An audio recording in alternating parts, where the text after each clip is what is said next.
అన్నది ఒక వీడియో చూసినా దాంట్లో అంటుండు ఆ హర్షగాడే అంటే ఆ రిపోర్ట్స్ పెట్టిండు అట్లా ఎట్లా చచ్చిపోతా కొన్ని రోజుల్లో చచ్చిపోబోతుండు అంటే ఎట్లుంటదన్నా అదే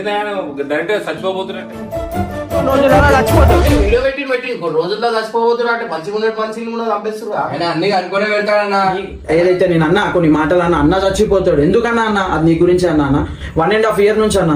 1.5 year నుంచి నాకు నటించడం రాదన్న నేను ఏదుంది అదే మాట్లాడతా నేను పేపర్లు చూసినా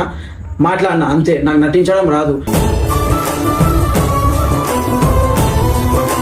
కొన్ని లక్షల మంది చూస్తున్నారు అన్న వాళ్ళందరూ అంటారు సరే రాబోయే అన్న చెప్పలేదు మీరేం బిక్తురు అంటారు ఏం ఆన్సర్ ఇవ్వాలన్న ఇంకా వేరే ఇంటెన్షన్ అయితే కదా అన్న సారీ అన్న నేను ఇంతకు మించి నేను చెప్పలేను ఇంకొకసారి నా దగ్గరికి ఇట్లాంటి మిస్టేక్స్ నేను చేయానా పోతలేడు స్క్రిప్ట్ డ్రామా చూడు అన్న చూసినాక మాట్లాడు సో కొన్ని రోజులు నేను లేకపోతానా మీరు చేంజ్ అవుతారని అనుకుంటున్నా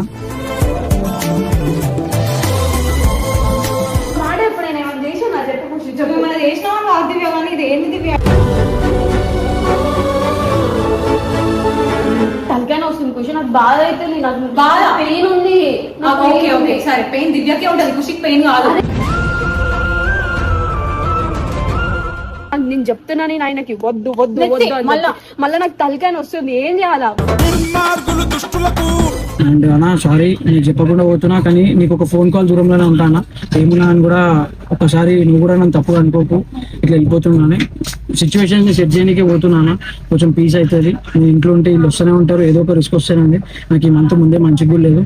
సో అర్థం చేసుకుంటా అనుకుంటున్నానా హర్ష తన వల్ల జరిగిన కొన్ని పొరపాట్ల వల్ల అలాగే ఇంట్లో వాళ్లతో మరియు ఇమ్రాన్ అన్నతో వచ్చిన గొడవల వల్ల తీవ్రమైన మానసిక బాధకు గురయ్యాడు. తన ప్రశాంతత పూర్తిగా కోల్పోయానని ప్రతి ఒక్కరి ముందు తాను చెడ్డవాడిగా మారిపోతున్నానని ఆవేదన చెందుతూ కొన్ని రోజులు హైదరాబాద్ వదిలి ఎక్కడికైనా దూరంగా వెళ్లిపోవాలని నిర్ణయించుకుని ట్రైన్ ఎక్కి ప్రయాణం మొదలుపెట్టాడు. ఇది చూసిన దివ్య మరియు ఖుషి అనే అమ్మాయిలు తీవ్రంగా ఎమోషనల్ అవుతూ ఆ గొడవలకు హర్ష కారణం కాదని ఆ రోజు కళ్ళు తిరిగి పడిపోవడానికి వారి సొంత సమస్యలే కారణమని చెప్పారు. అనవసరంగా వాళ్ళ అన్న వచ్చి హర్షను తిట్టడం వల్లే ఇదంతా పెద్ద సమస్యగా మారిందని దయచేసి వెళ్లిపోవద్దని తిరిగి వచ్చేయాలని హర్షను బ్రతిమిలాడుతూ ఏడ్చారు. అసలు హర్ష ఎక్కడికి వెళ్లాడు, ఎన్ని రోజులు బయట ఉంటాడు, మళ్లీ ఇమ్రాన్ అన్నతో వీడియోలు చేస్తాడా లేదా పూర్తిగా తెలుసుకోవాలంటే పర్సనల్ హర్ష ఛానల్లో పూర్తి వీడియో ఉంది చూడండి.